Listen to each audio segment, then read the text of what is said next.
Up next, a little girl goes missing.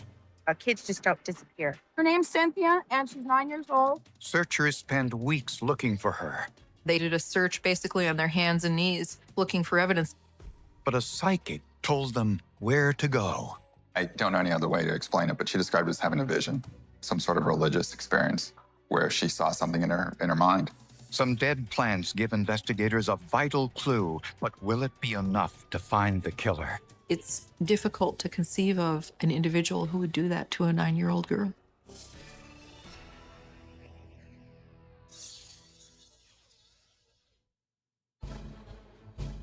It was a normal 4th of July as residents of Lakewood, Washington celebrated with the usual parade and picnics.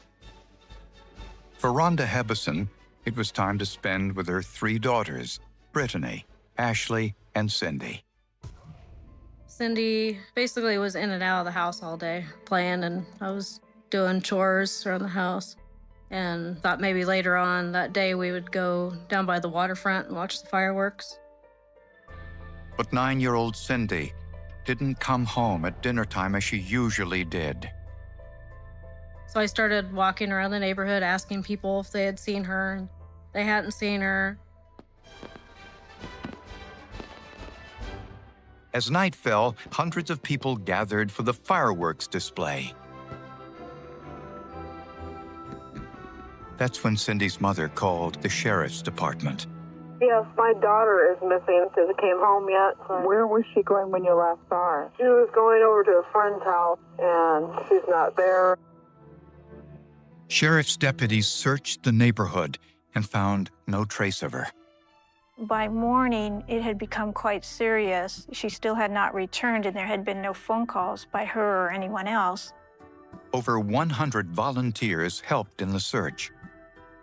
You've got brushy areas, and in this part of the country, you have these blackberry bushes with these just nasty thorns on them. So these searchers, they were going through these weeds and these bramble bush, and they were coming out just scratched and bleeding. I'm just really amazed how many people have been coming together and helping me out and praying for Cindy. 48 hours passed, and police focused their attention on Cindy's parents, who were divorced. Cindy's father had an alibi for the afternoon of her disappearance. But during the call to report Cindy missing, investigators thought her mother sounded vague. Color of shirt or jacket that she was wearing? I can't remember. I think she was wearing a dress. She didn't seem to show a lot of emotion about her daughter being missing.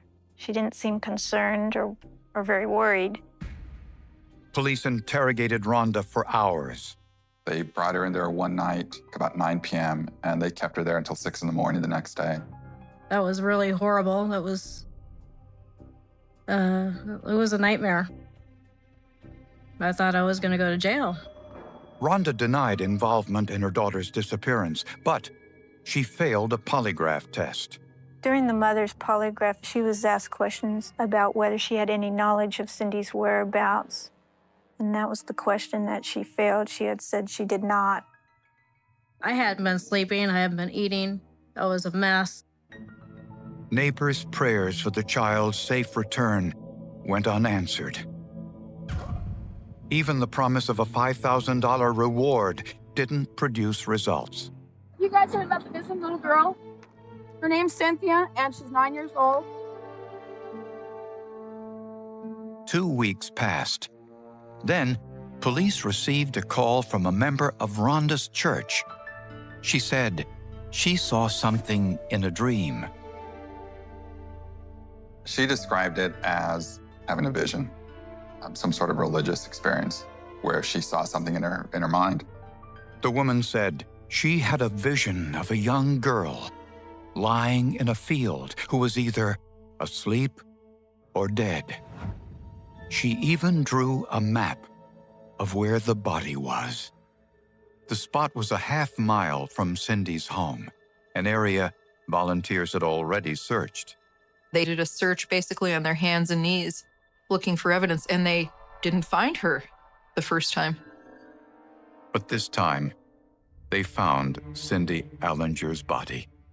She was under a water heater and wrapped in some carpet. It'll never be the way it was. All the kids, It won't. You see them walking in twos now still. And I think it'll stay that way because the kids now know that it could happen to anybody. Police now faced an unusual situation. A mother who failed a polygraph test and a psychic who mysteriously knew the location of Cindy's body. Thought this was so bizarre that they would have found the body this way. 9-year-old Cindy Allinger was buried amid a community stunned by the brutality of her death. Her autopsy revealed she had been sexually assaulted and beaten. I think it was just shocking and scary to imagine what's out there. Cindy's body was found next to an abandoned house in a large field. The body was wrapped in 4 layers of thick shag carpet. This neighborhood was known to be the highest gang area in our city. There were approximately 64 sex offenders registered in that area, so the area was pretty well saturated with sex offenders. Before police could interview them, they needed to know when Cindy was murdered. For that, they looked at insect activity on her body. After death, insects will, in fact, find the body and then begin to exploit the body as a source of food. But in this case, Dr. Goff needed to know if the carpet that covered Cindy's body hindered the insect activity. So Dr. Goff wrapped a dead animal in several layers of carpet and placed it outside. Then he monitored the insect activity. You work backwards, and then you determine approximately when the egg was laid. And this is going to be an estimate of the minimum period of time since death. The test showed that the carpet prevented insects from getting to the body for a full day. This proved that Cindy was murdered on or about the day she went missing, July 4th. Police interviewed all 64 sex offenders in the area to ascertain their whereabouts for the 4th of July. All had alibis. I didn't know that there was that many sex offenders in that area. When I heard about that, I was like, I'm moving. It was Cindy's sister, Ashley, who was 7 years old at the time, who provided an important clue. I do remember we were playing together, and then she told me she was going down to Raz's house. I knew she liked going down there a lot. Raz was a guy that lived down the street from us, an older man. Raz was Guy Rasmussen, a 30-year-old musician. I actually went over there with her a few times. She just played with his dog and he had a drum set in his shed, and she'd go in there with him and play the drums. Guy Rasmussen stood out in the neighborhood because he looked like a hippie with his tie-dye shirts, and he seemed out of his time zone. Cindy's mother originally thought Raz was the same age as her children. When she learned he was an adult, she put her foot down. I thought it was a kid, and then she said it was a man. And I said, well, you can't go over to this man's house. I don't know him, and you're not supposed to play with grown men. When police questioned Rasmussen, he denied Cindy had been to his home on July 4th. He also claimed to have an alibi. Guy Rasmussen told us that he was picked up from the store by his friend at approximately 4:15 that afternoon, and then they went to the Rock Festival in Thurston County. Payphone records confirmed this 4:15 call. Cindy's mother said she last saw Cindy at 4:30. If she had last seen her at 4:30, then Guy Rasmussen would have had an airtight alibi. But like Cindy's mother, Rasmussen also failed a polygraph test. This is probably the most frustrating case of anyone's career. But in Rasmussen's trash, police found a torn drawing of Rasmussen's dog that Cindy had given to him several weeks earlier. It was interesting that he had torn up this picture, and this was after he knew that she was missing. But did this mean anything?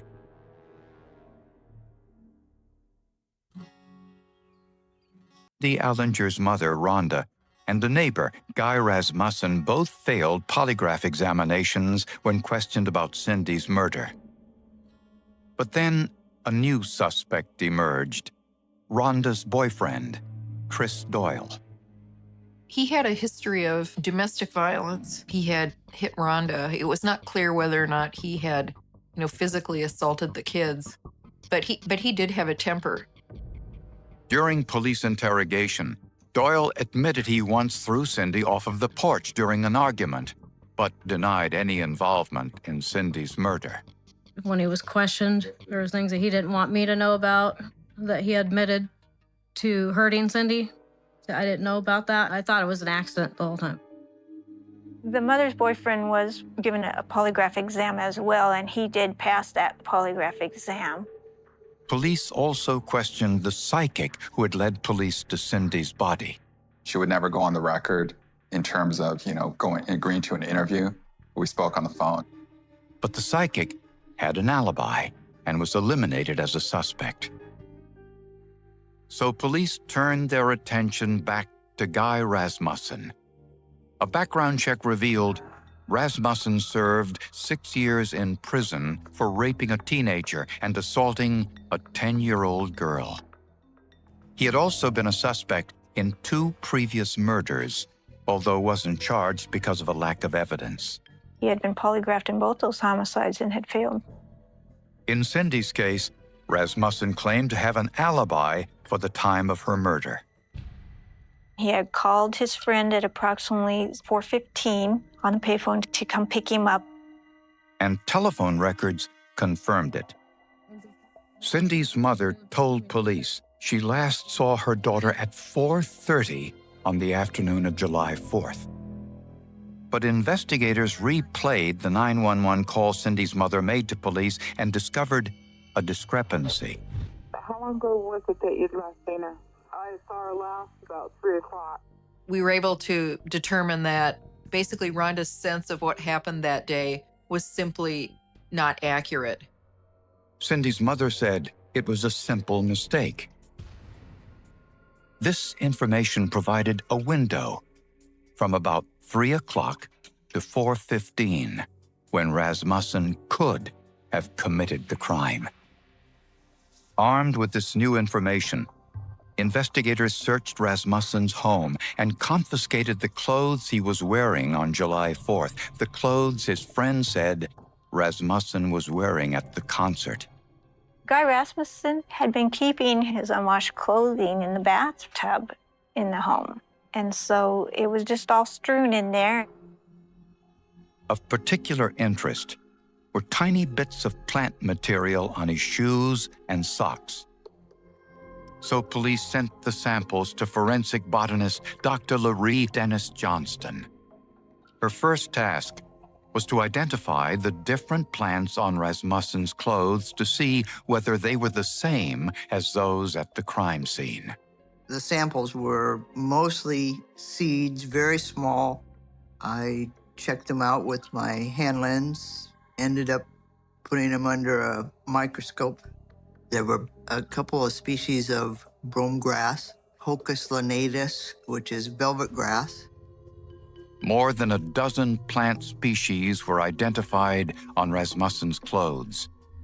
They weren't only the same species as those found at the crime scene. They were also at the exact same stage of development. This led to only one conclusion. If he said he wasn't there and the plants are showing that he was, then they can say he was there. But Rasmussen continued to maintain his innocence during a radio interview. He told the audience he met Cindy only once. Girl liked animals. I didn't know her really, I didn't know her parents or anything. When she come over, me and my girlfriend at the time said, you need to go home and tell you about where you're at. What Rasmussen said was one thing, but something scientists found on his shirt was quite another.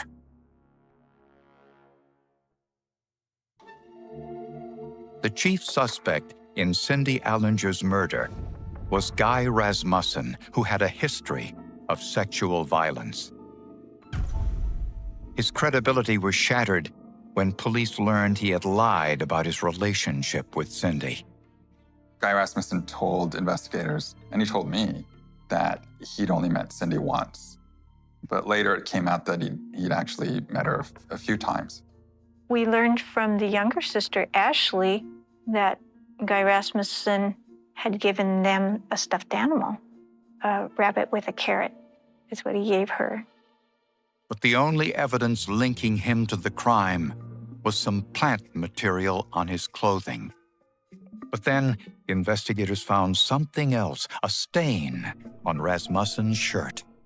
When we initially collected the items from Guy Rasmussen's home, we didn't realize right away what we had.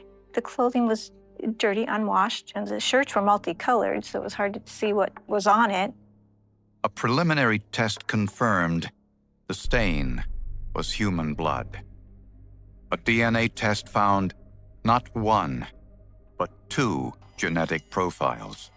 They confirmed that the stain on his shorts was the blood from Cindy Allinger and the semen Guy Rasmussen, and they were a mixed stain. It was DNA positive that he had committed this crime. Well, I can't describe how disgusted I am when I think about him. Rasmussen was arrested while on stage playing a concert at a local club. He wasn't on the county's sex offender list because his last conviction came before the law went into effect. Charging the defendant with aggravated murder, first-degree kidnapping, and first-degree child rape. Guy Rasmussen is a monster. It's difficult to conceive of an individual who would do that to a 9-year-old girl. The man who appeared in court was a far cry from the long-haired musician of just a few days earlier. But prosecutors painted a different picture of Rasmussen for the jury. They said that on July 4th, Cindy went to Rasmussen's home as she often did. Hey, Cindy. Yeah, I'm gonna go buy a new place soon. You wanna come check it out with me? But this time, Rasmussen somehow lured her to an abandoned house several blocks away, possibly telling her he was thinking about buying it to fix it up.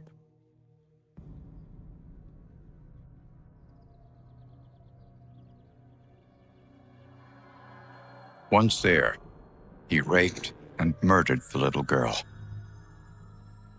Then he wrapped her body with a carpet from the house. He left her in the field, picking up the plant material on his shoes and socks.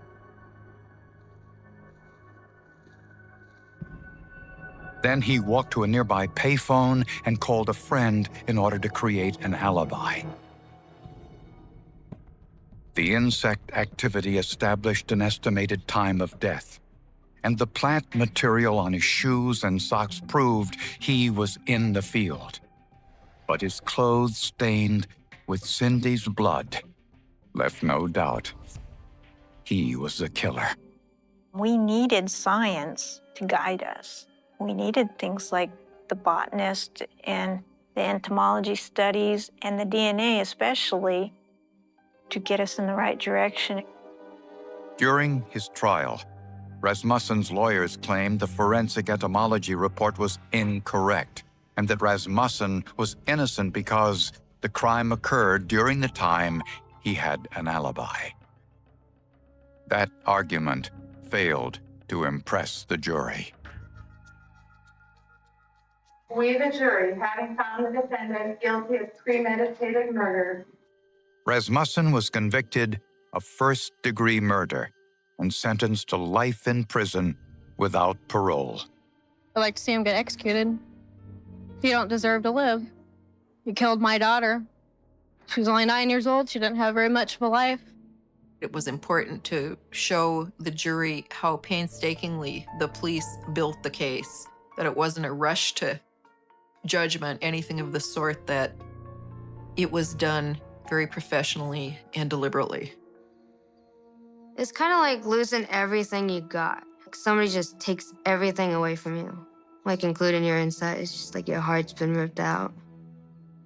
If I could talk to her, I'd just tell her I love her very, very much, and that she was a real sweet, loving little girl.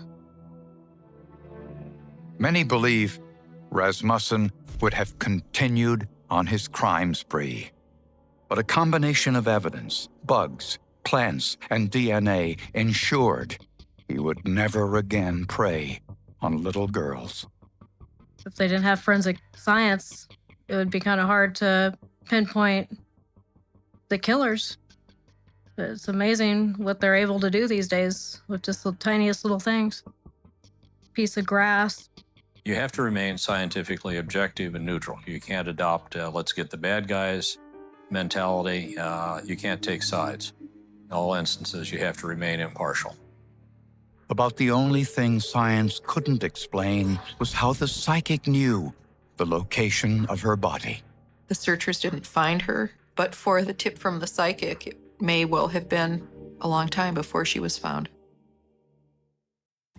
Up next, did this surveillance image show a kidnapping or a casual encounter? It was a very curious surveillance tape. Digital photo enhancement shows the trip wasn't consensual. If you get into a car, you go to the second spot, most likely you just sign your death certificate. Then there's a second murder, hauntingly similar to the first. For the most part, you had a female, you had an early morning event, you had control, you had geographical area close in time, close in proximity. Was a serial killer on the loose?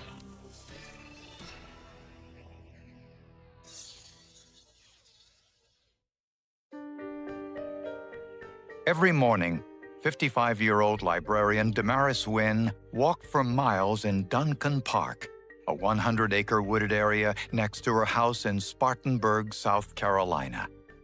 If you're standing in the middle of the park, you might feel like you were on a well-traveled trail in a national park, but as soon as you took 10 or 15 steps on either side of the center, you would see houses. So it is by no means isolated. One morning, however, she didn't return home. A few hours later, a municipal worker found her body in some underbrush in the park, less than 100 yards from her home. She was nude with the cord from her Walkman around her neck. Jewelry still on the body, which is more important to me as a prosecutor than any other fact. Because you now know that robbery was not the motive, it's something else. All of Damaris's clothing was gone. Did the killer take it as some sort of trophy? The crime scene we had was a forensics nightmare for us because of the downpour where she was lying began to fill up with water. An autopsy revealed Damaris had been sexually assaulted. The cause of death was manual strangulation, but it looked like the killer tried using the cord to her earphones. Why wrap the cord around the neck if you choked her with your hands? Her Walkman, however, was gone. We feel like the suspect most likely took the Walkman. We had searched through the park trying to locate, the Walkman, her clothing, any other items that we could find, and we just did not turn up anything. It was just this overwhelming, how can this happen in our community? And instantly people thought a stranger is amongst us. Damaris's husband, James, said he was home when she went for her morning walk. It was a Saturday, and he didn't have to go to work. When she didn't return, he claimed he drove around the neighborhood looking for her. He thought he was going to find his wife around the corner, holding her ankle or her leg. But he even said as the time went on, something in his gut let him say, this just is not right. But police found something suspicious in the couple's home. It was Damaris's Walkman. We have the purple Walkman still in her residence. We have her outside across the street wearing a purple headphones. That was very interesting from the beginning. When confronted with this evidence, James Wynn offered an explanation, one investigators found hard to believe. He claimed Damaris had two Walkmans, and he offered to take a polygraph test to prove his innocence. He failed. And then James did something even more suspicious. He had his wife's body cremated against her family's wishes. You know, if the husband didn't do it, then why do you have her body cremated? It could never be looked at, exhumed again and looked at, and those are the obvious reasons. Police were convinced James Wynn was responsible for this murder until they compared his DNA to the evidence collected from his wife's rape kit. We received a sample with the initial submission. It did not match the evidence from the rape kit. And once they took him off the block, people then started going back to the, well, could it have been somebody else, or did he get away with murder? The perpetrator's DNA profile was also entered into CODIS, the national DNA database. There were no hits. It simply means that the perpetrator had not committed a crime that qualified him to be a part of our database. It looked as if police had a random murder on their hands, the hardest type to solve.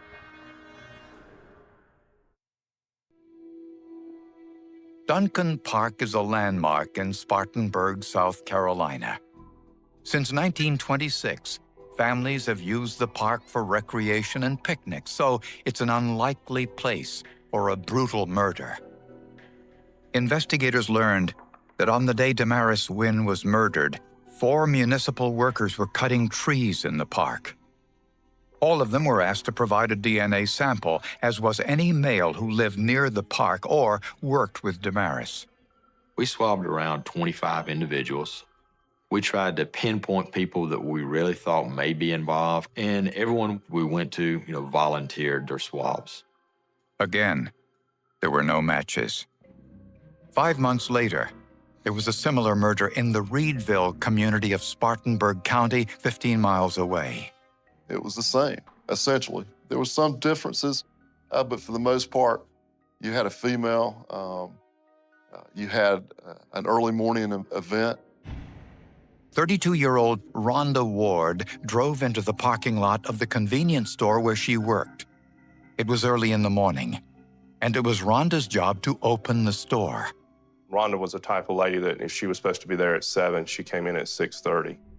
Security cameras in the parking lot showed a man walking up to her and having a conversation. You can see a subject walking up the sidewalk, then he cut across, coming to the parking lot, approached her, and she was standing at the door. It looked like the two knew one another. They got into Rhonda's car and drove away. This was totally unlike Rhonda. It was a break in her pattern, and that's what also made me very suspicious. 36 hours later, Rhonda's nude body was found in an apple orchard about 15 miles from the convenience store. She'd been stabbed to death and sexually assaulted. But again, because of the time of the year, it was cold, decomp hadn't started, and we had a lot to work with. Blood underneath the body indicated Rhonda had been murdered where she was found.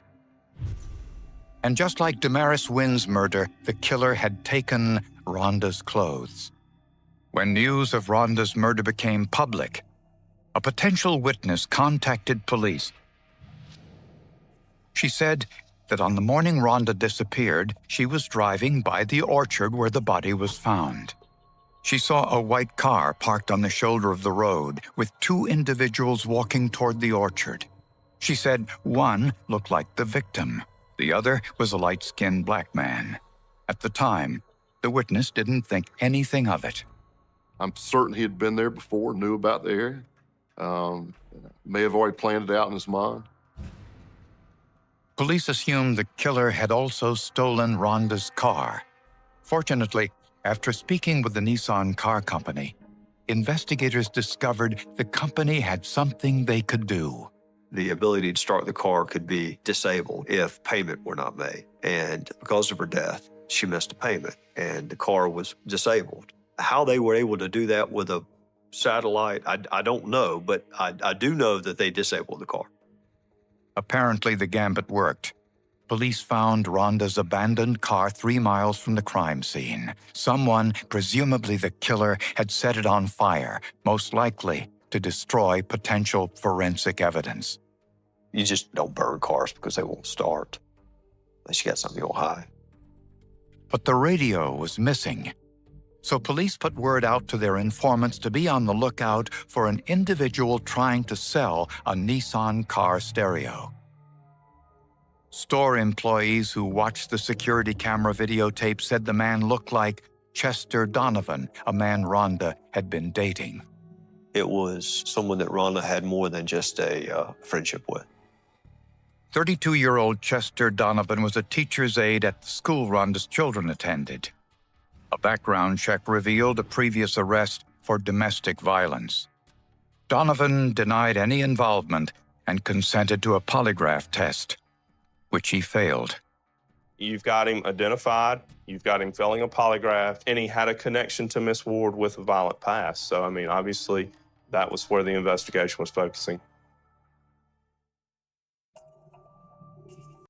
When a witness reported seeing Rhonda Ward walking towards the orchard with an unidentified man, she was asked to identify him in a photo lineup. Out of 6 people in that lineup, the witness we had actually picked Chester out. Chester Donovan was dating Rhonda Ward at the time, but Donovan had an alibi. He was at work at the time Rhonda Ward was abducted. He had an alibi better than the one I had that morning. Nobody could tell you where I was at 7 o'clock that morning, except my wife. He had about 5 people that could tell you where he was. In addition to his alibi, investigators performed a DNA test, and Donovan's DNA did not match the biological evidence from the rape test kit. But the DNA test did provide an important clue. The DNA of Rhonda's killer matched the DNA profile of Damaris Wynn's killer.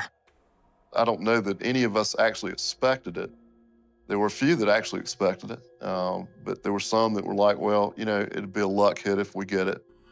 Investigators knew that the man with Rhonda Ward on the surveillance image was her killer. 2 surveillance cameras captured the incident, but both produced dark and blurry images. So Spartanburg investigators contacted the Secret Service, which has a lab with state-of-the-art equipment for video enhancement. I know most people associate us with the protection of the president, but the Secret Service was originally created in 1865 as a law enforcement agency. In fact, the Secret Service was working on technology that would get one of its first tryouts in this case. It was just an amazing coincidence that a case of this high profile came in to our office for us to work on it. The Secret Service discovered that the surveillance cameras in the parking lot were out of focus. To correct that, they returned to the parking lot, set up a beam of light through a panel in the same spot as Rhonda's car, then photographed it with the surveillance camera. The single point source represents a single point of data on the image file. So in a focus camera, this point source would be a round circle. An autofocus camera would actually be a distorted image of that circle. And it's that image file then is used and imported into the software to attempt to refocus the image. This camera was pretty out of focus. It was pretty bad in terms of quality. Being able to clean up, clarify some of the things in the video helped identify some of the actions that took place to put together the story of what happened. The improved images revealed that something different happened between Rhonda and her assailant, something that investigators hadn't seen before. She gets in the driver's side, and he has to walk around the front of the car. When he gets in, there is a slight movement of the hand. The man reached across from the passenger seat and put the keys in the ignition. The man must have grabbed Rhonda's car keys out of camera range as soon as she got out of the car. One thing that stood out to me as a woman is never let them take you to the second spot. If you get into a car, you go to the second spot, most likely you've just signed your death certificate. Despite the enhanced video, the images still weren't clear enough to identify the suspect. In this case, it was just too far away from the crime, from what happened to be able to make out faces. Technology provided some answers, but investigators weren't any closer to finding the killer. The murders of Damaris Wynn and Rhonda Ward were 5 months and 15 miles apart. Investigators had the killer's DNA, but no clues to his identity. His DNA was not in any of the state or national DNA databases.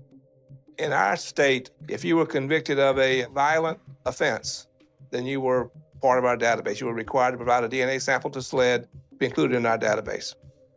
The requirement became effective in 2002. So either the killer had never been convicted of a crime, or if he had, it was before 2002. As police searched their files for any crimes similar to these murders, they got a tip.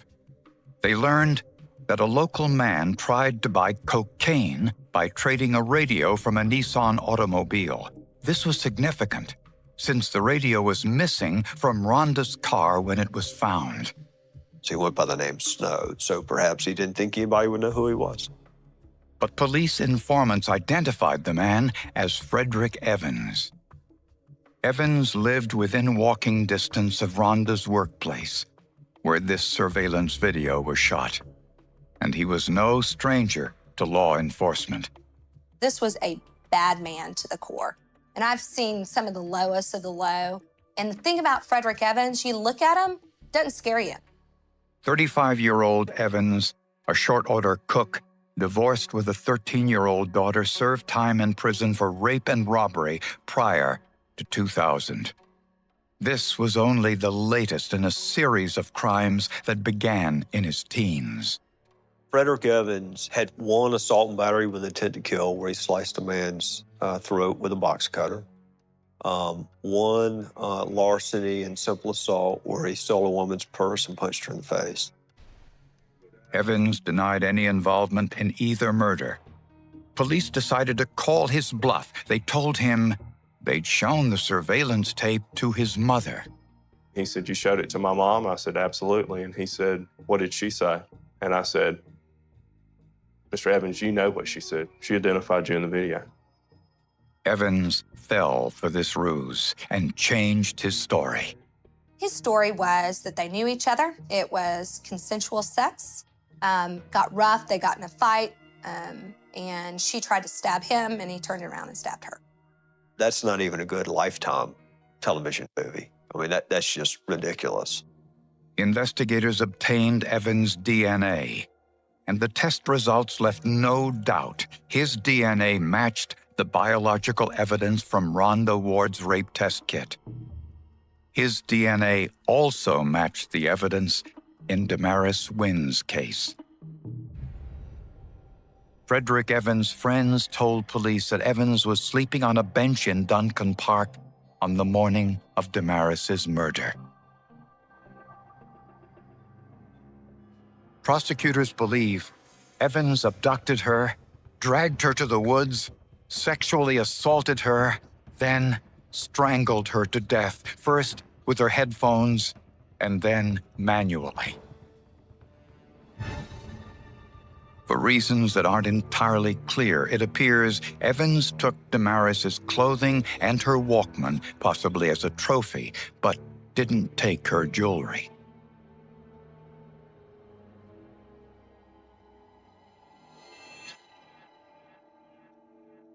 In Rhonda's case, prosecutors believe Evans was walking through the store parking lot when he saw Rhonda Ward drive up to the convenience store to open it for the day. According to the surveillance video, he grabbed her keys, probably threatened her with violence, and told her to get in the car.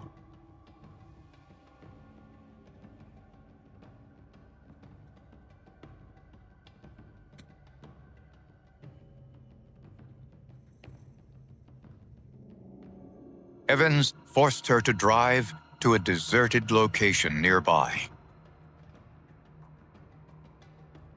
And that's when the witness saw the two walking towards the orchard.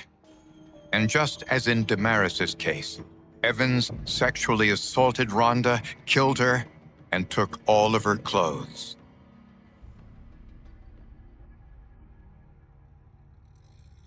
Later, Evans was unable to start the car because the manufacturer had disabled the starter. So Evans set the car on fire, but not before taking one last item, the car radio, which led to his capture.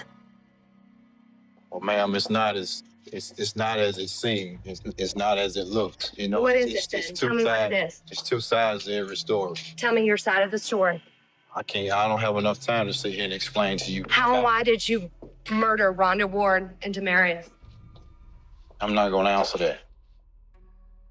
1 year after the crimes, Frederick Evans went on trial for multiple charges, including murder and kidnapping. You're entitled to know the impact that Rhonda Ward's death has had on her family and friends. And you are entitled to know the character of Frederick Antonio Evans. And you got it! 20 years. Taking what he wants, when he wants. Evans did not testify in his own defense. I used to have this old quote, do you know what you call defendants who don't testify at trial? And the answer is inmates. The experience is one that I would not wish upon anyone. It is very time-consuming. It is very emotional. It is very heartbreaking. Evans was convicted on all counts and was sentenced to death. You had looked at Frederick Evans. He had a pattern. It was just a pattern that took a while for them to connect.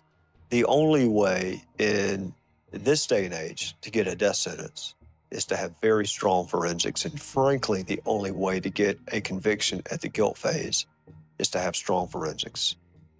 Much more than eyewitness testimony or any of the other old standbys. It's all about science. And if you don't have science, you're not going to win. Before we get back to the episode, if you're listening on Spotify, please take a moment to tap 5 stars. It's one of the easiest ways to support Forensic Tales and helps the show reach new listeners. Thank you so much for being here. To enjoy this episode of Forensic Tales ad-free, check us out on Patreon. Patreon.com/Forensic Tales. Forensic Tales discusses topics that some listeners may find disturbing. The contents of this episode may not be suitable for everyone. Listener discretion is advised. In February 1979, 17-year-old high school student Esther Gonzalez was attacked while walking from her parents' house to her sister's home in Riverside, California. The following day, her body was found dumped in a snowbank near a highway. Without any other solid leads or suspects, the case went cold for more than 45 years, until the police were able to use new DNA testing to find her killer. This is Forensic Tales, episode number 272, The Murder of Esther Gonzalez.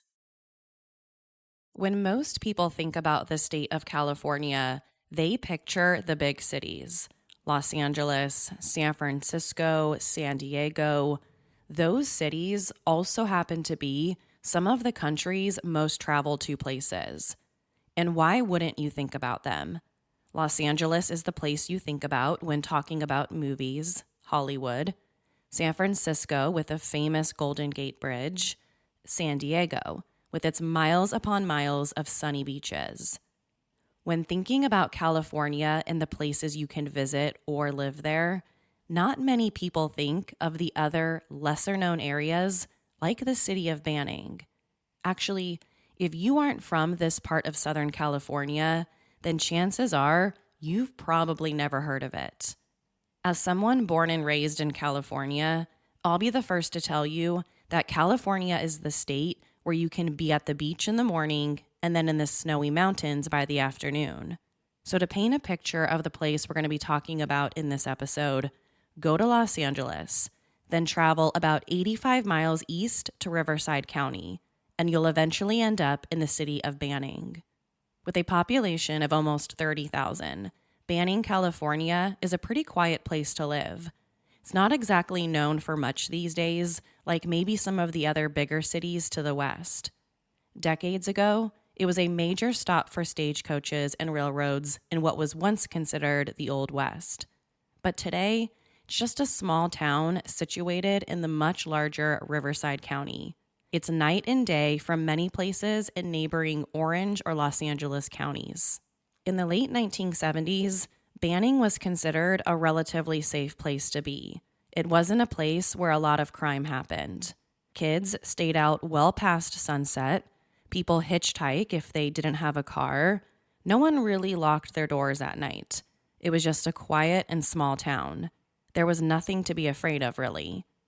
But all of that seemed to change one day in February 1979 when a young teenage girl in high school was found murdered in a roadside ditch 15 miles away from her parents' house.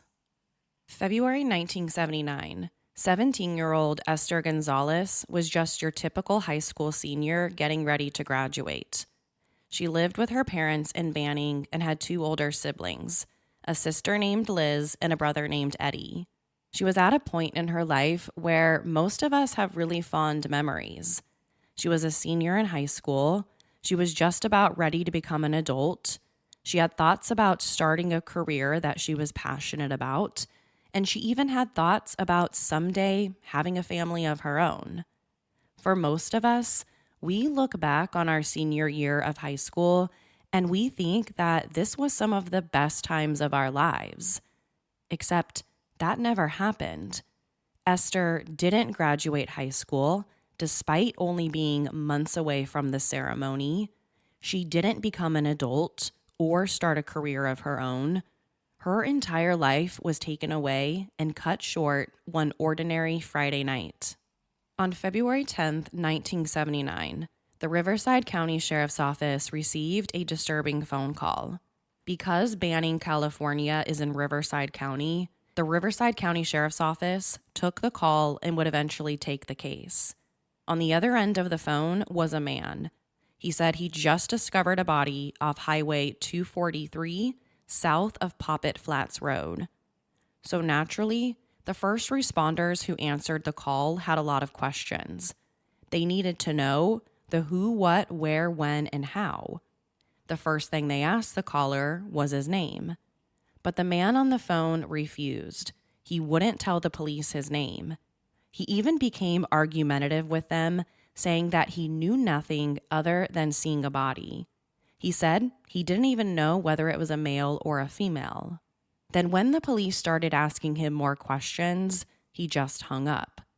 The police were never able to get his name, and the man never volunteered the information. The entire phone call only lasted about 30 seconds. Right after the call, several deputies with the Riverside County Sheriff's Office went to the location where the caller said he saw the body, Highway 243 near Poppet Flats Road in Banning. And this is how those deputies described the scene. When they arrived, there was the body of a young female lying in a snowbank just off the side of the road. The victim didn't look like she could be more than maybe 17 or 18 years old. She was just a kid. So right away, the deputies saw red flags. How could this caller not know whether this person was a male or a female? It was obvious just by looking at her, this was a teenage girl. But before they could worry too much about this strange caller, they had an even bigger problem on their hands. They had no idea who this girl was. They knew she was probably a teenager, but beyond that, they knew nothing. So once the scene was secured, evidence collected, photographs taken, the girl's body was taken to the medical examiner's office for an autopsy. Not only did they need to figure out how this girl ended up in the snowbank, determine cause and manner of death, they also needed to identify her. But that process didn't take long. Within hours, the girl had been identified. Missing 17-year-old Esther Gonzalez. Riverside detectives learned that Esther had been reported missing by her parents the day before, February 9th, 1979. Earlier that day, Esther left her parents' house and walked to her sister's place across town, but never made it. She also never came home later that night, so her parents reported her missing to the police. She wasn't the type of girl to just run off. So when she didn't come home that night, her parents knew that something had to be wrong. Now, less than 24 hours later, Esther's body is found in the snowbank off Highway 243, about 15 miles away from her parents' house. At the autopsy, the police uncovered even more disturbing details about Esther's last few moments on this earth. On top of having her body dumped along the highway, there was evidence she had been sexually assaulted and bludgeoned to death. She had been abducted while walking the short distance from her parents' house to her sister's, assaulted, bludgeoned to death, and then had her body dumped 15 miles away. It was the kind of murder that just doesn't make sense. And it's the kind of murder that people want solved right away, especially Esther's family. When the details about the crime were released to the public, the community of Banning was shocked. This just wasn't the kind of place where young girls were kidnapped right off the street, raped, and then murdered. So the question on everyone's mind was, who could have done something like this? Within 5 days of discovering Esther's body, the Riverside County Sheriff's Office got their first big clue. They had identified the mystery caller who had reported finding her body. From the start of the investigation, the police made it a top priority to find this guy. Normally, the person who calls in a crime has absolutely nothing to do with what happened. They're simply the innocent person who stumbled upon a crime and was just being a good Samaritan. And in this particular case, they stumbled upon a body, probably one of the worst crimes that you can witness. But there was something about this caller that just didn't sit right with investigators. The first was he wouldn't even tell the police who he was. He just said there was a dead body in the snowbank, and that was it. He didn't even know whether they were a male or a female. Second, when the police asked for his name, he wouldn't say. He wanted to remain anonymous, so detectives wanted to know why. And when the police started to ask him more questions, just trying to figure out what was happening, the caller randomly hung up. If you're just calling to report a crime, why would you be so secretive? What are you trying to hide? It's not like the police asked him unreasonable questions. They just wanted to know who he was and what the scene looked like. They wanted to have as much information as possible before sending sheriff's deputies out there. So after this phone call, the police wanted to find out who this guy was and find out more about him. So within 5 days, the police had positively identified him, Lewis Randolph Williamson, or Randy as he was usually called. As soon as he was identified, the police went to go speak with him. And the more they spoke to him, the more suspicious they became of him. He was just as argumentative and just as combative as he was when he talked to them on the phone to report the body. So the police asked Randy Williamson if he would be willing to come down to the police station and take a polygraph. They told him he wasn't considered a suspect in Esther's murder, but a polygraph would officially rule him out. And if he could be ruled out, the police could focus their attention on finding the actual killer. So Randy agreed. He told sheriff's deputies that he would be more than willing to come down to the police station and take a polygraph. He said he had nothing to hide and he knew nothing about the murder. He was just the poor guy who found the body. So later that day, Randy followed through on his promise and took a polygraph. And within minutes, he was cleared by sheriff's deputies.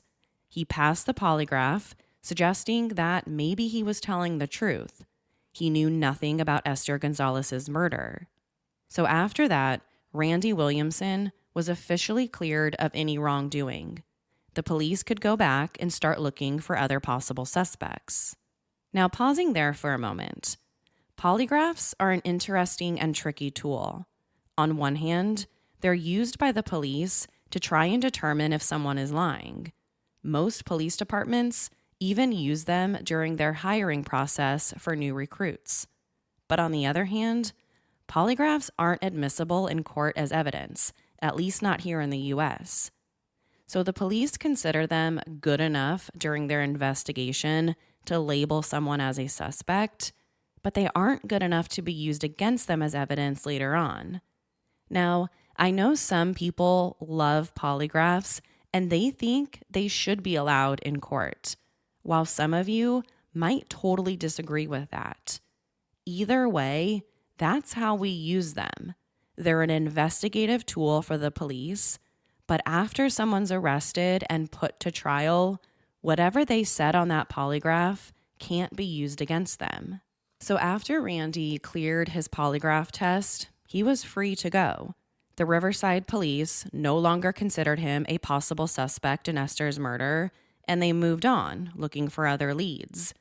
His polygraph test was just thrown in with the rest of the evidence in the case, which, over time, would become boxes of information. Over the next several months, Riverside detectives worked the case relentlessly. They dug into every aspect of Esther's life, asking questions like, could her parents or some other family member have done this? Who were her close friends at high school? Did she have a boyfriend? They also wondered, could she have gone somewhere else before stopping at her sister's house? The police knew she was on her way there when she went missing, but could she have had other plans that day?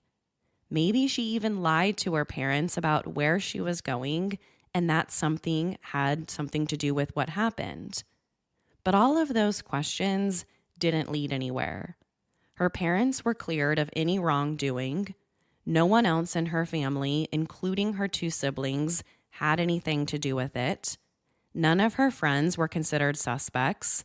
She didn't have any angry boyfriends or ex-boyfriends. And Esther Gonzalez was a good kid. She didn't lie to her parents about where she was going that day. It was all true.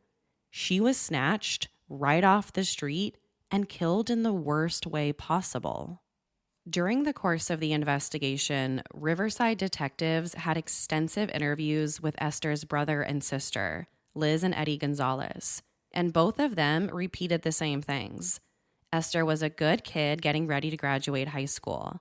At the time that she was killed, she was a senior looking forward to starting her adult life. They even expressed regret for letting something like this happen to their younger sister. Liz Gonzalez was especially heartbroken because her younger sister Esther was on her way to her house when she went missing. So she always felt a lot of guilt for not being there for her.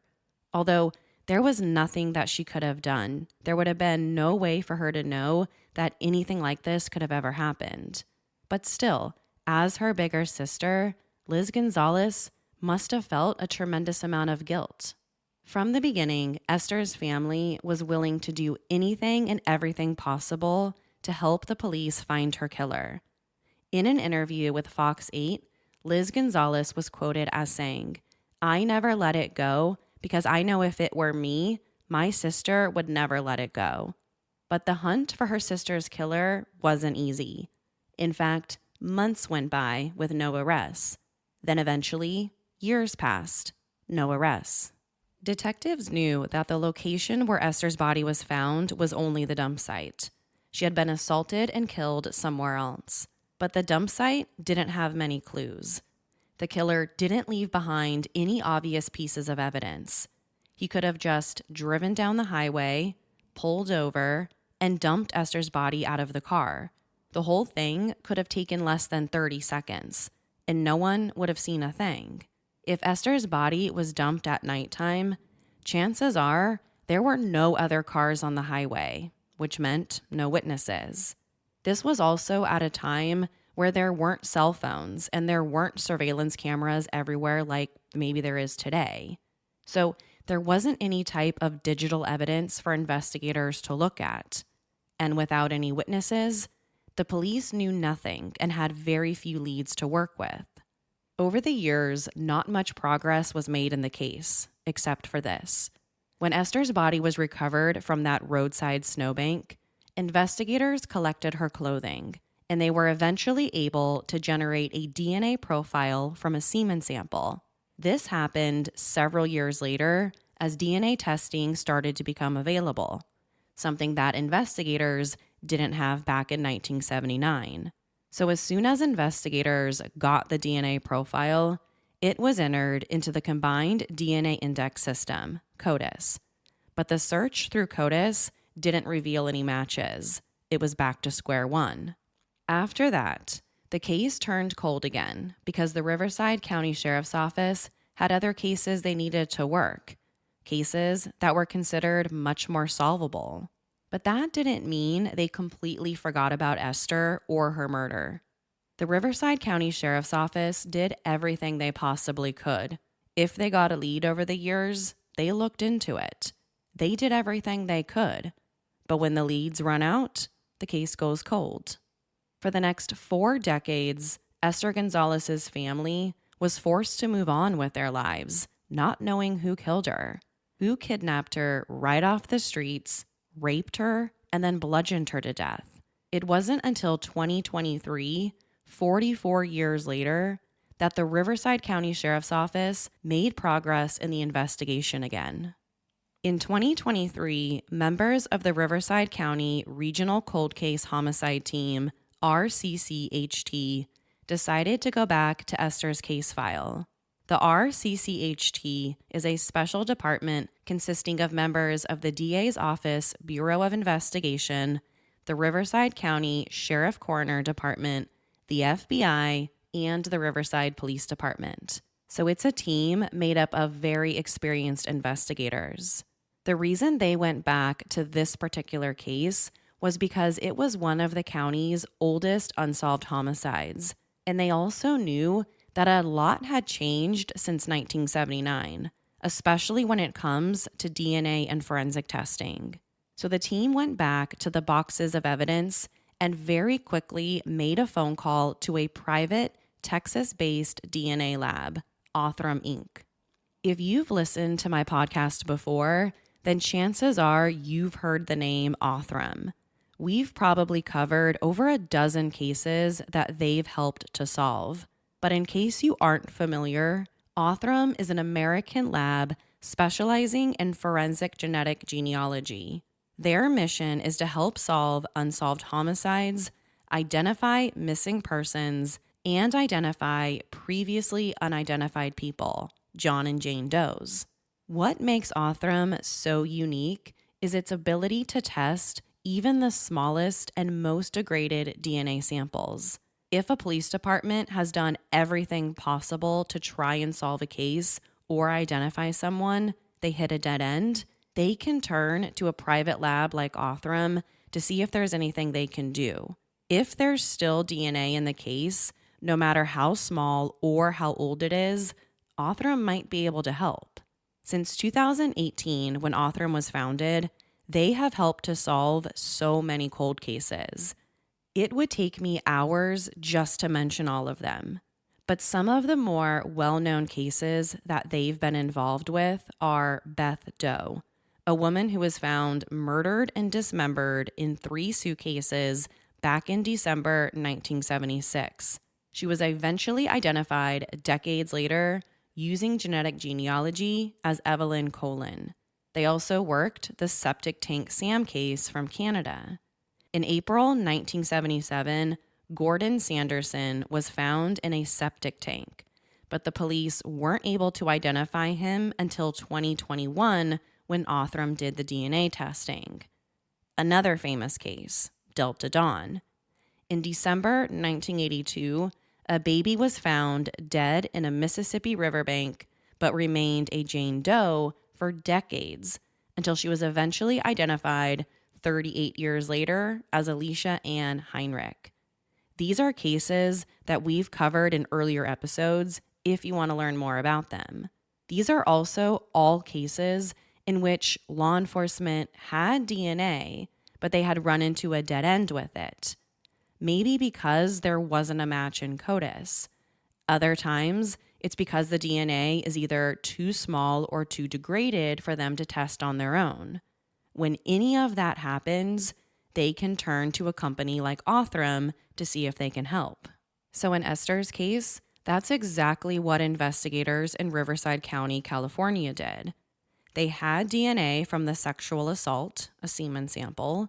However, they didn't get any direct matches through the national databases. So they contacted Othram to see if they could help. And once they had the financial funding, they agreed. All the evidence in the case was sent to their lab facility in Texas. Riverside detectives had worked with Othram in the past on another case, the murder of Juana Rosas Zogel and a few others. So they felt confident sending them all the evidence they still had. Once it arrived in the woodlands of Texas, Othram scientists went through everything and used what they call forensic-grade genome sequencing to build a comprehensive genealogical DNA profile. Here's a direct quote from Othram's website about what this technology is. Quote, "Developed by Othram, forensic-grade genome sequencing, or FGGS, is used by local, state, and federal law enforcement agencies across the United States and internationally to break through previously impenetrable forensic DNA barriers and close previously unsolvable cases. More forensic genetic genealogy cases have been solved with Othram FGGS than any other method." End quote. Once they had developed the new DNA profile, it was sent back to investigators in California, who used the profile to start the forensic genealogical search, the process of taking unknown DNA and uploading it to various DNA databases in hopes of finding a possible relative. They already knew there wasn't a direct match in CODIS, so finding a relative, finding a family member was the next best thing. And within weeks, they had found a promising suspect.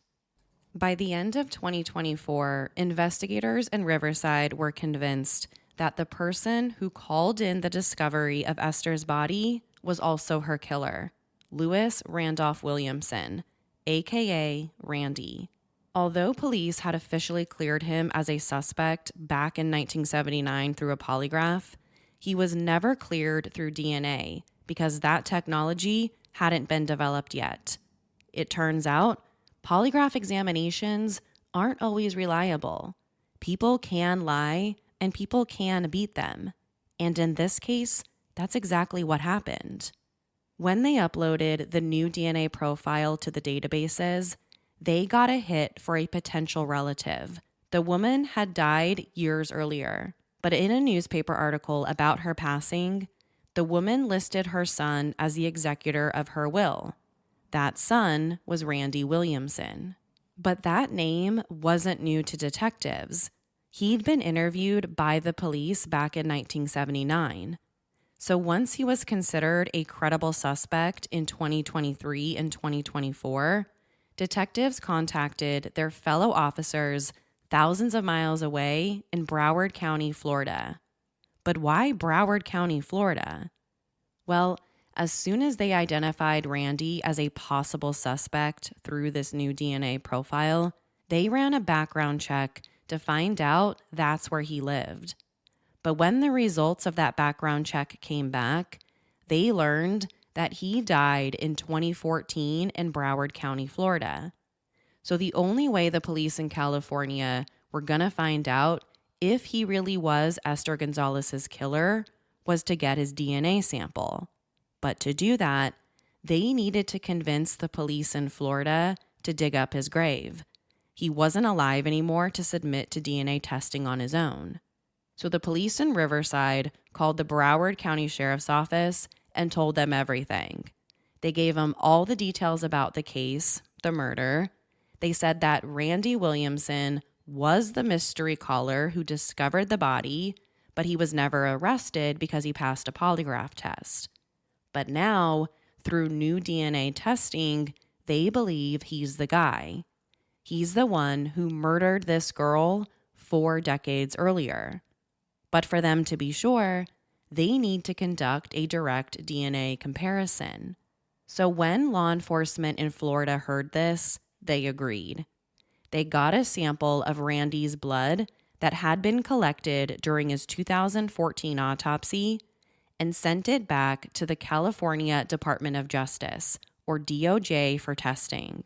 Once the sample arrived at the DOJ, it was then compared to the DNA profile that Othram generated from the semen sample. And bingo, there was a match. Randy Williamson assaulted and killed Esther Gonzalez over 4 decades earlier. He was the one who called in the discovery of her body. He was the one who lied and passed the polygraph. But now, he was finally identified as her killer. In November 2024, the Riverside County DA's office officially announced that Lewis Randolph Williamson is believed to be Esther Gonzalez's killer.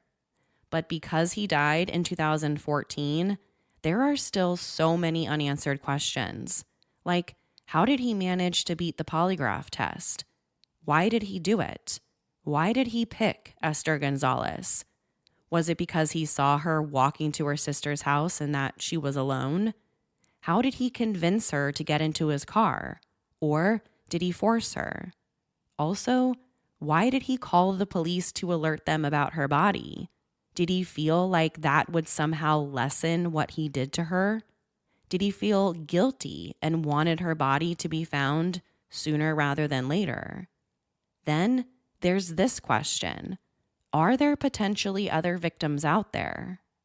Given what he did in this case, law enforcement suspects that there might be other victims out there. So right now, the Riverside County Regional Cold Case Homicide Team needs your help. They're asking that anyone who knew Williamson or may have information about Esther's case or potential other victims, contact them directly, 951-955-2777.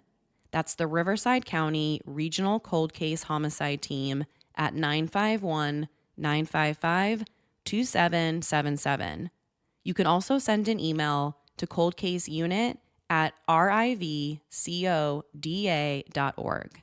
According to Othram's website, the identification of Esther Gonzalez's killer represents the 50th publicly announced case in the state of California where officials have used technology developed by Othram to solve a case.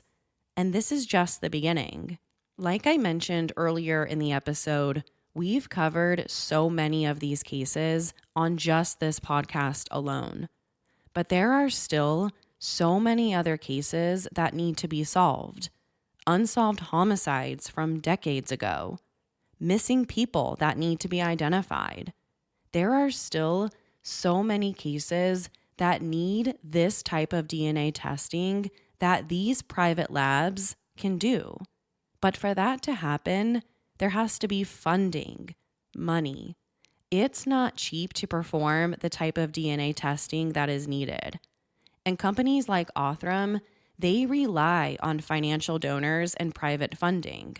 That is why me and this podcast are proud monthly financial donors to Othram.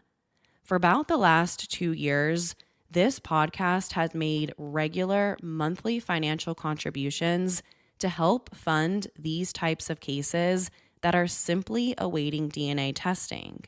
If you would like to do the same, I encourage you to go to dnasolves.com to learn more about how you can help fund these cases.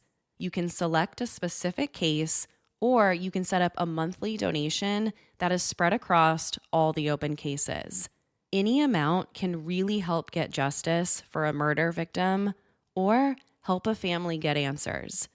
Again, if you want to learn more about funding these types of cases, visit dnasolves.com. Immediately following the DA's announcement in November 2014, Esther Gonzalez's family spoke out.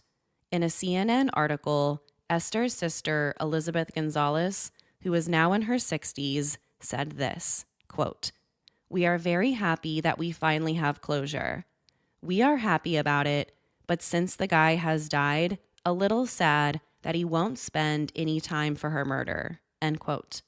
Esther's older brother, Eddie, wrote on Facebook, quote, the Gonzalez family would like to thank the Riverside County Sheriff's Department on a job well done. After 40 years, the Gonzalez family has closure, end quote. There's probably only one person who knows why they decided to take the innocent life of a 17-year-old girl with her entire life ahead of her, and that person is Randy Williamson. After he killed her, he went on to spend the next 35 years of his life. He served in the U.S. Marine Corps, lived a normal life, and eventually moved to Florida, where he died in 2014. While detectives found some old assault allegations against him over the years, he was never convicted of any violent crimes, which explains why his DNA wasn't in CODIS. Are there other victims out there? Hopefully, through more DNA testing, we can finally get the answer to that question. As of today, his DNA has never been matched to any other unsolved rapes or murders. But that doesn't mean they aren't out there. To share your thoughts on this week's episode, follow the show on Instagram and Facebook. To find out what I think about the case, sign up to become a patron at patreon.com/forensictales. After each episode, I release a bonus episode sharing my personal thoughts. Don't forget to subscribe to Forensic Tales so you don't miss an episode. We release a new episode every Monday. If you love the show, consider leaving us a positive review. You can also help support the show through Patreon. Thank you so much for joining me this week. Please join me next week. Until then, remember, not all stories have happy endings. Forensic Tales is a Rockefeller audio production. The show is written and produced by me, Courtney Fretwell. For a small monthly contribution, you can help create new compelling cases for the show, help fund research, and assist with production and editing costs. For supporting the show, you'll become one of the first to listen to new ad-free episodes and gain access to exclusive content.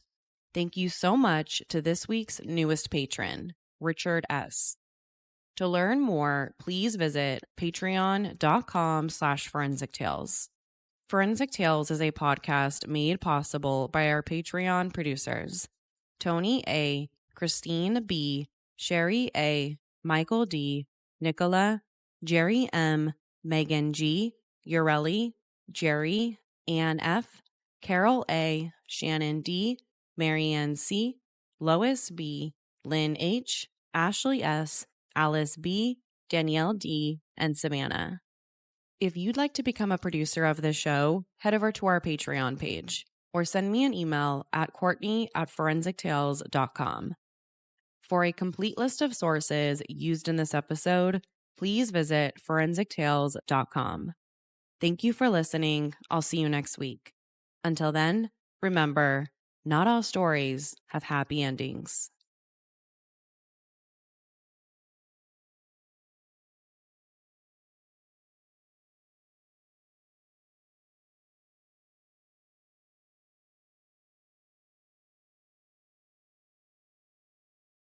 Before we get back to the episode, if you're listening on Spotify, please take a moment to tap 5 stars.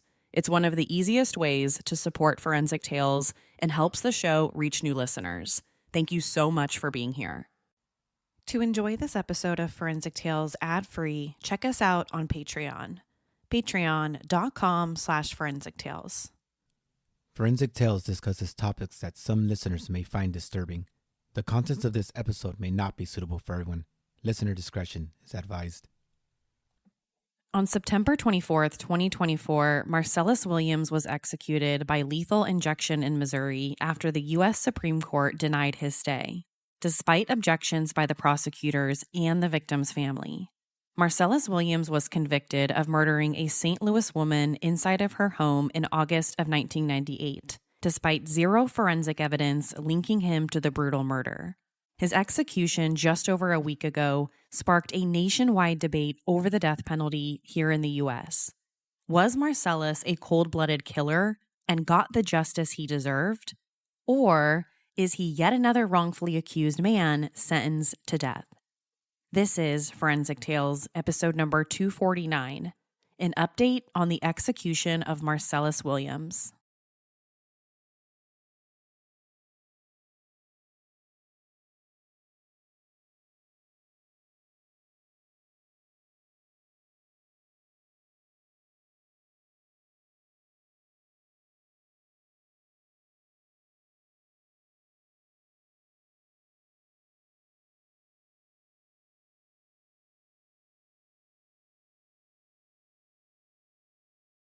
Hi, everyone. We're doing some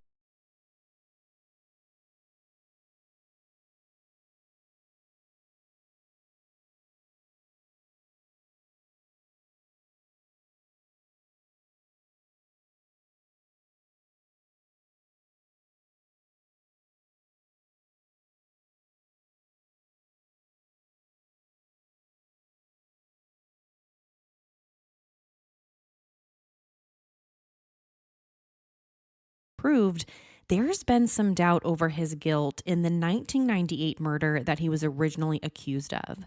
And since his execution back in September, there's been a lot of debate over the use of the death penalty right here in the United States.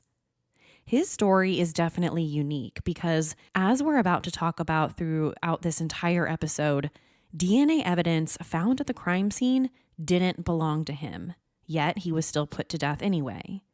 Now, I don't know if he's guilty or innocent or not. The only person who really knows that is him. But if he really is innocent, he might not be the only one. According to the National Registry of Exonerations, 575 wrongfully convicted people have now been exonerated based on DNA tests that demonstrated their innocence since 1989. But why aren't these people released sooner? Well, sometimes it's because of money. DNA testing in a single case can cost anywhere from, on the low end, $5,000 up to $10,000, $20,000, $30,000, $50,000, and sometimes even more than that. And who's going to pay for that type of testing when results aren't even guaranteed? And that's also assuming that there's still usable and testable DNA in the case. Now, according to the Innocence Project, even though all 50 states have post-conviction DNA laws, many of these laws are either so restrictive or so limited in scope that very few people can actually get the DNA testing after they've been convicted. But Marcellus's case is different because in his situation, they did the testing. It didn't match, and yet he was still executed. So for this week's episode, we're going to revisit Marcellus Williams' case, taking a much deeper dive into the forensic evidence that originally convicted him. And then, at the end of it, you can decide for yourself whether an innocent man was put to death or not. Okay, let's jump into it. In case you didn't listen to the original episode that I did on Marcellus Williams, here's a quick recap of the story. On August 11th, 1998, 42-year-old Felicia Gill was found dead inside her gated community home in the University City suburb of St. Louis, Missouri. She was a former St. Louis Post Dispatch reporter and had been stabbed dozens of times with a butcher's knife from her very own kitchen in an apparent robbery gone wrong. She was discovered by her husband, who came home from work earlier that evening and found her lying dead on the kitchen floor with the murder weapon, the butcher knife, still lodged in her neck. Now, unlike many other cases that we've talked about on the podcast, there was a ton of forensic evidence for the St. Louis Police Department to work with. They found hairs on the victim's body. Bloody fingerprints were found in several places throughout the home. The murder weapon, as I mentioned, was still inside of the victim. There was even a trail of bloody footprints on the floor leading straight out the front door. So with all of that evidence, you would think that this would be pretty much an open and shut case. Get the DNA, find a match. I know we're talking about 1998 here, but again, with all of that evidence, you'd think they would get a hit on something. Or maybe one of the neighbors heard or saw something. We're talking about a nice, affluent neighborhood here. But as we're about to find out, it wasn't that easy, because if it were, we wouldn't be talking about this case now for a second time. Now, although the house was trashed and it was ransacked, especially the kitchen, not much was actually taken besides Felicia, the victim's wallet, and an old Apple computer, a laptop. Even her expensive wedding ring and over $400 in cash were still found inside the home. So by all accounts, this looked like a really bad robbery gone wrong. Within only a matter of a couple of days, the St. Louis Police Department found themselves stuck. They had no leads, no hits on the forensic evidence, and no eyewitnesses to speak of. So to get things moving along in the investigation, the police put out a $10,000 reward for any information on a possible suspect. And that's when the authorities got their first big tip. According to a jailhouse informant named Henry Cole, his former cellmate had actually confessed to him about Felicia's murder. He told the authorities that sometime during May of 1999, many months after the murder, he and his cellmate, Marcellus Williams, were watching television when a news report came on about the murder. Then not long after seeing that, Henry Cole said that 29-year-old Marcellus Williams confessed to everything, saying that he was the guy that the cops were looking for. So it was a classic jailhouse confession, one inmate apparently confessing to another. What could be the problem in that, right? Well, as we know, jailhouse informants aren't always the best. Some of them have reason to lie because they're getting something in exchange for their testimony. And other times, they're just flat out liars. So jailhouse informants can't always be trusted. Now, according to Henry Cole, over the next few weeks, they had countless conversations about it, and Marcellus repeatedly admitted that he was the guy. He even went into a lot of detail during many of these conversations about how he got inside the victim's house and how he surprised her and attacked her once she got out of the shower. So this was everything the St. Louis Police Department had hoped for. Marcellus knew things about the crime that really only the killer would. He fit the profile that they were looking for. He didn't live far from the University City area. And plus, this was their only lead. So even if all of the pieces to this puzzle didn't fit perfectly, they at least had a suspect. But it gets better for the police. Not long after Henry Cole emerged, the police got a second informant. Enter Laura Asaro, Marcellus Williams' former girlfriend. She told the authorities Marcellus had also confessed to her about the murder. According to her, Marcellus picked her up in his grandfather's car right after the murder supposedly happened. She said he was wearing a very heavy sweatshirt, which she thought was a little bit odd since it was a hot day. She also said that he had a lot of scratches on him, and the t-shirt that he was wearing underneath the sweatshirt had blood on it. Later on that day, Laura Asara said that she saw Felicia's stolen laptop in the trunk of the car, next to her ID card and her purse. And when she confronted her boyfriend Marcellus about it, that's when he supposedly confessed to the murder. He said he broke into the house thinking that it was empty, but ended up stabbing her to death. So now the police have two people saying that Marcellus confessed, which really doesn't look good for him, right? It looks even worse that he had some of Felicia's possessions in his car. But here's the first tricky part in all of this. At the time the police spoke to Henry Cole and the ex-girlfriend about the case, both of them were facing criminal charges in unrelated cases. And both of them had some pretty serious credibility issues. For starters, Henry Cole, the former cellmate, had a long history of both lying and deception. He also had a rap sheet the size of a phone booth. And when it came to the ex-girlfriend, she was also facing criminal charges in her case for solicitation at the same exact time that she came forward to the police. So did Henry and Laura have anything to gain by becoming police informants and essentially agreeing to testify against Marcellus? Well, maybe or maybe not. And even if they didn't gain anything, were they still capable of lying for some reason? 2 days after speaking with Marcellus's girlfriend, the cops got a search warrant for his grandfather's Buick.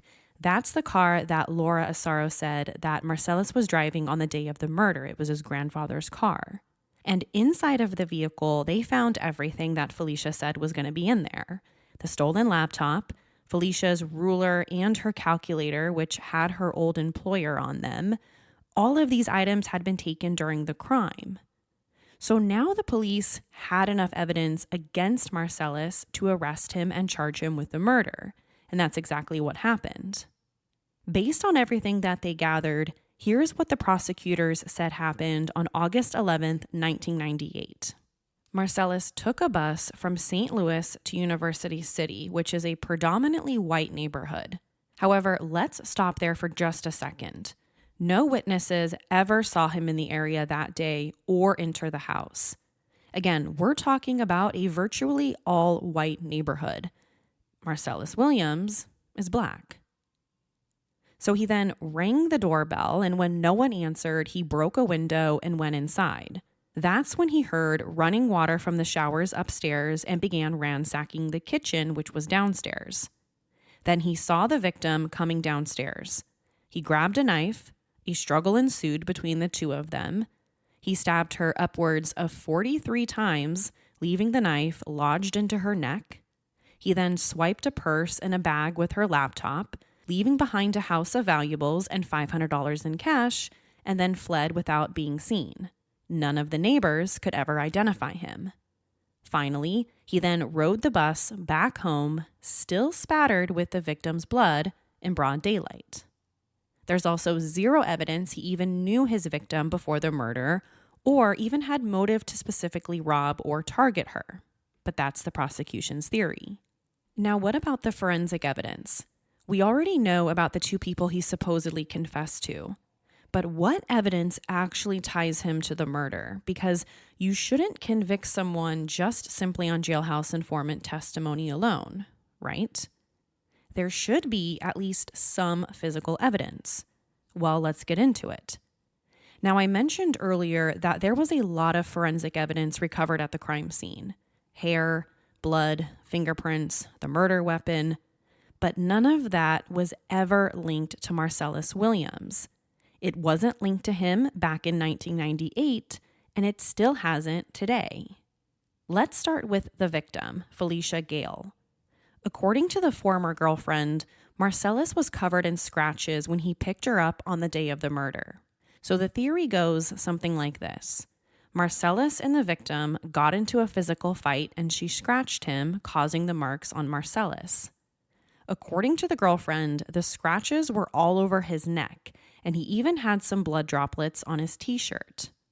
However, the crime scene reports make no mention of finding foreign DNA underneath the victim's fingernails. She didn't have any. So if Marcellus was scratched by the victim, like the girlfriend claims, why wasn't any of his DNA found underneath her fingernails? She must have scratched him hard enough to draw blood, so that's a little strange. Now, it's not impossible, but it is strange, at least in my opinion.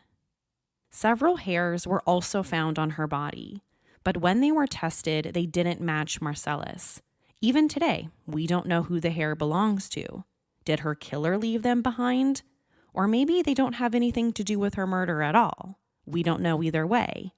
All we know for sure is that it doesn't match our primary suspect here. Next up, bloody shoe prints. Bloody shoe prints were found in several places throughout the victim's home. I think we can assume that they're related to the crime because why else would someone have bloody footprints inside their house? The killer probably stepped in the blood after he committed the murder. Well, like the hair, they were also tested by the St. Louis Police Department and didn't come back as a match to Marcellus either. According to reports, they weren't even the same size as Marcellus's feet, so presumably they belonged to someone else as well. Now, what about fingerprints? Unknown fingerprints were also found at the crime scene. Well, you probably guessed it, those didn't match either. But let's stop there for a second. According to Henry Cole, the former cellmate, Marcellus had bragged to him about wearing gloves during the commission of the murder. But if that's the case, how do you explain the bloody fingerprints in the first place? If Marcellus wore gloves, which this informant said that he bragged about, there shouldn't be any unknown fingerprints at the crime scene. It's not like he would have removed the gloves, wiped the walls with his hands, and then put the gloves back on. There's also another issue with the fingerprints. Apparently, none of them were deemed usable at Marcellus's trial. So his defense team was never allowed or never had the chance to do their own independent testing on them. So at this point, it's unclear who the prints even belong to. But I think it's fair to say they haven't been matched back to Marcellus. So here's where we're at so far. No DNA was found underneath the victim's fingernails, despite Marcellus's girlfriend's claims that he was covered in fresh, bloody scratches. The hairs found at the scene didn't match, and neither did the fingerprints or bloody shoe prints. Most of the fingerprints were deemed unusable, and the shoe prints weren't the right size. So far, nothing found at the crime scene matches Marcellus Williams. But none of that seemed to bother the jury tasked with deciding his fate. The jury deliberated less than 2 hours before finding him guilty of 1 count of first-degree murder, first-degree burglary, first-degree robbery, and 2 counts of armed criminal action. And when it came to his sentence, he was given the absolute maximum. The same jury who found him guilty also deliberated for less than 90 minutes when it came to his sentence. As to count 1, which was first-degree murder, he was sentenced to death. And as to the rest of the charges, he was sentenced to an additional 30 years to be served consecutively. Now, here's his journey through sitting on death row in the state of Missouri. His original execution date was scheduled for January of 2015. His attorneys tried multiple times over the years to appeal his original conviction, but every single one of them was denied for one reason or another. They tried everything. They argued that the entire trial was racially charged because it involved a black defendant and a white female victim. Even the jury might have been biased with 11 white people and only 1 black person. But none of that convinced the courts to give Marcellus a new trial. When the case reached the Missouri Supreme Court, which is the highest court in the state, they said this about it, quote, "This court concludes that the death sentence in this case is neither excessive nor disproportionate to the penalty imposed in similar cases, considering the crime, the strength of the evidence, and the defendant. Williams confessed to the murder. The crime involves a vicious attack during a burglary. Williams has a lengthy and violent criminal record. The sentence is not disproportionate," end quote. So it seems like not even the state's highest court was very concerned about the forensic evidence. In their own ruling, they even said, quote, "the strength of the evidence." Now, to be fair, there was evidence against Marcellus, right? 2 people said that he confessed, and the victim's personal items were found inside his car. I'm not denying that. The state Supreme Court was also right about his criminal record. This wasn't the first time that he had ever been arrested or even the first time that he had been in jail. In fact, he had several previous criminal convictions for a variety of crimes. So no one is saying that he was a complete angel. But let's talk about the victim's items that were found in his car for a second. On top of the cellmate and the ex-girlfriend, there was a third witness who was very important to the prosecution, and that was Glenn Roberts. Glenn Roberts was the guy that prosecutors said bought the stolen Apple laptop from Marcellus after the murder. Glenn Roberts testified at the trial that Marcellus sold him the laptop computer taken during the robbery. He would have added that Marcellus told him that he was selling the computer on behalf of his girlfriend, Laura Asaro. But the trial court judge wouldn't allow that part of the testimony to be told in front of the jury because of, quote, hearsay laws. So who knows if that would have been a very important detail or not. Maybe Laura, the girlfriend, got the laptop computer from someone else and had Marcellus sell it for her. But again, who knows? So now let's go to 2008. Marcellus's lawyers asked the U.S. Supreme Court to order the Missouri State Supreme Court to hear new evidence. And some of that new evidence included DNA testing that they believed would help establish his innocence. In his 2008 appeal, his defense lawyers included evidence about Deborah McClain, a woman who was murdered just 1 month before Felicia was in a nearby city. Not only were the two cases similar because they were committed within just a couple miles of one another, but Deborah was killed in a very similar way. She'd been stabbed multiple times, and the murder weapon was a knife that came from her own kitchen, just like Felicia was. So Marcellus's lawyers thought that comparing DNA evidence from that crime scene to Felicia's case might actually help prove that Marcellus was innocent. How? Well, because at the time of Deborah McClain's murder, Marcellus was in jail on completely unrelated charges, so that crime couldn't have been committed by him. So if they could prove that he didn't kill Deborah McClain, and the same DNA was found at Felicia's crime scene, then that should be enough to finally get him released. However, that request for DNA testing was denied by both the Supreme Court and the Missouri courts. His attorneys weren't allowed to do it, so there was no way of proving or disproving that these two murders were connected or not. Once again, the forensic evidence fell short, and Marcellus was sent back to death row. Now it's January 2015, on the eve of his first execution date. Just hours before he was scheduled to die, the Missouri Supreme Court stepped in and ordered his execution be stopped until DNA testing could be done. Finally, it seems like the forensic evidence is going somewhere. But not so fast. In 2016, DNA testing was finally done on the murder weapon, the bloody butcher knife that was still lodged in the victim.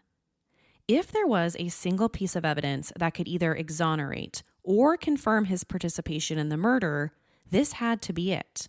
Forget about the fingerprints, the hair, the shoe prints. This was the one piece of evidence that really, really mattered. The reason why it was so important was laid out by an expert biologist who said DNA transfers are very common in these types of murders. According to him, quote, "When you're stabbing, DNA transfers because of restriction and force. If you're stabbing anyone, you have a good chance of transferring your DNA because of the force," end quote. But that's not all he said. I really like this next part. He also went on to say, quote, "The DNA on the knife isn't enough to incriminate someone, but it is good enough to exclude someone. It's like finding a social security card with some blurred numbers. There's still enough there to exclude someone," end quote. So in 2016, the murder weapon was tested for DNA. And what were the results? Well, it didn't match Marcellus. DNA testing all but proved he was not the source of the DNA left behind on the murder weapon. He didn't touch it. Or at the very least, none of his DNA was found on it. Using that expert's own words here, it's like the numbers that they had on that social security card just didn't match. And according to reports by the Midwest Innocence Project, that DNA belongs to an unknown male, not Marcellus Williams. Other evidence from the crime scene was also retested in 2016 with similar results, not a match. 3 DNA experts even testified in court that the DNA testing officially excluded him. So does that mean he finally goes free? Nope, not even close. He was sent right back to Missouri's death row and eventually given a new execution date for August of 2017. Now, I understand that there's still evidence against him that we can't deny. He might very well be guilty, right? But if we know that, and we have DNA evidence that might exclude him, and I say might exclude him, I think that's enough to raise some issues here. So right after that, the Midwest Innocence Project wrote a 9-page petition to the governor at the time, asking him to appoint an independent board to look into Marcellus's claims of innocence through DNA. And they did look at the case, and they did consider the DNA evidence. But what that special board concluded was never publicly released, so we don't know. Okay, now it's August of 2017, and Marcellus is scheduled to be executed yet again. But just hours before that happened, the Missouri governor at the time signed an executive order postponing the date. So this was now the second time that he came within just hours of being put to death. So you can only imagine what might be going on inside his head at this point, especially someone who says that they're completely innocent. But that executive order wouldn't last forever, because by 2024, he got a new date. And this time, there were no more stays. On September 24th, 2024, just several days before this episode comes out, now 55-year-old Marcellus Williams was executed by lethal injection at 6:01 p.m. at the Missouri prison where he was housed. Despite his attorneys filing a flurry of appeals in the hours before, they were all rejected. Even the U.S. Supreme Court and the state governor refused to grant a stay of execution. It seemed like everyone who was in charge was set on him dying, and that's exactly what happened. This is what Governor Mike Parson said in a statement that was read by the director of the Missouri Department of Corrections right after the execution. Quote, "We hope this gives finality to a case that's languished for decades, re-victimizing Miss Gale's family for decades. No juror, no judge has ever found Williams' innocence claim to be credible. 2 decades of judicial proceedings and more than 15 judicial hearings upheld his guilty conviction. Thus, the order of execution has been carried out." End quote. Marcellus's attorneys also released a statement given to CNN saying, quote, "While he would readily admit to the wrongs that he has done throughout his life, he has never wavered in asserting his innocence of the crime for which he was put to death tonight. Although we are devastated and in disbelief over what the state has done to an innocent man, we are comforted that he has left this world in peace." End quote. Another one of his attorneys from the Innocence Project reported to CBS News, quote, "Tonight, Missouri will execute an innocent man. The victim's family opposes his execution. Jurors who originally sentenced him to death now oppose his execution. The prosecutor's office that convicted and sentenced him to death have now admitted they were wrong and zealously fought to undo the conviction and save Mr. Williams' life. That is not justice, and we must all question any system that would ever allow this to occur." End quote. In a statement posted on X, the NAACP said, quote, "Missouri lynched another black innocent man. Governor Parson had the responsibility to save this innocent life, and he didn't. We will hold Governor Parson accountable. When DNA evidence proves innocence, capital punishment is not justice, it is murder." End quote. At the time of his execution, around 6:00 p.m., more than 100 demonstrators were outside the prison, and no one from the victim, Felicia Gale's family, was present to witness it. Even her family had their doubts over his guilt and had called for a stay on his execution. The same could be said about Missouri prosecutors who also wanted to stop the execution because of their doubts over the DNA evidence. The only people to attend the execution were 2 of his attorneys and his son, Marcellus Williams, Jr. So we've already talked about the DNA evidence found at the crime scene and how it didn't match. But beyond that, there are even more problems with the forensic evidence, and this is where things get even messier. NBC News reported after the execution that the original prosecutors in the case may have mishandled the murder weapon, causing contamination of the DNA evidence. It's alleged that the trial prosecutor back in 2001 handled the knife without gloves, essentially contaminating it.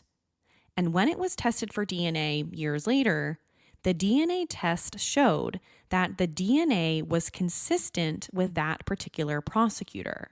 So I think it's safe to say that the knife was contaminated and improperly handled over the years. The AP even reported that the prosecutor, while preparing for trial, touched that knife at least 5 times while not wearing gloves. So this is a huge problem, right? Because that knife is the sole piece of evidence in this case. It's the murder weapon. But now we know that that prosecutor didn't wear gloves and that DNA found on it is consistent with him. So that's it. despite objections from current Missouri prosecutors, despite objections from the victim's own family, despite the forensic evidence not matching, despite the claims of contaminated evidence, he was executed, leaving many people to wonder if an innocent man was killed just a couple weeks ago. Like I mentioned earlier, I don't know if he's innocent or not. I can't explain why two people said that he confessed, or why the victim's stuff was found inside his car right after the murder. All I know is that there are some serious issues with the forensic evidence in this case, or the lack thereof. And what happens if somewhere down the road we get a match on the DNA to someone else? What happens then? During his 24 years on death row in Missouri, poetry and writing became a lifeline for Marcellus. Here's one of his poems called The Superman Syndrome that he wrote right before he died. Never wrote a poem about my father. Although near, he wasn't around, so why bother? Papa was a true Rolling Stone. Maybe the Vietnam War cut too deeply and distorted his view of his own. So forgiving is my heart, I have forgotten much, but clearly remember a beating as our first embrace, our first touch. Some may diagnose it dissociative experience due to me not viewing this bonding as traumatic. Even the use of bonding to many will be enigmatic.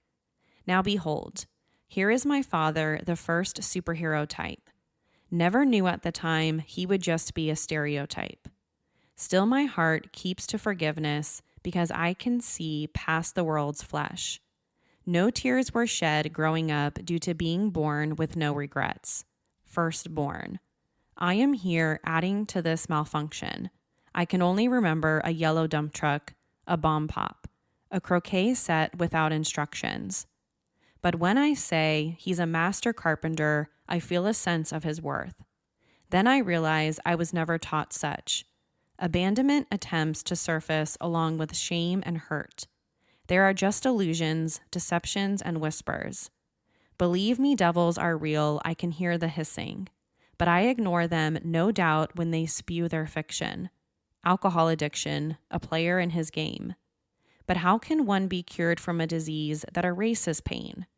Writing a poem about my father brought up feelings I never knew I had. Growing up, I never thought of him, so I felt nothing. And even now, it's hard to consider it sad.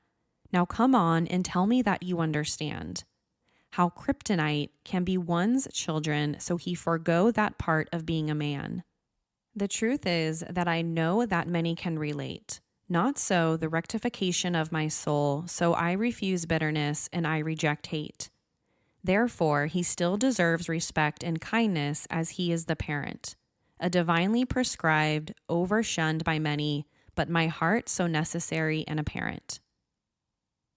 To share your thoughts on this week's episode, be sure to follow the show on Instagram and Facebook. To find out what I think about the case, sign up to become a patron at patreon.com/forensictales.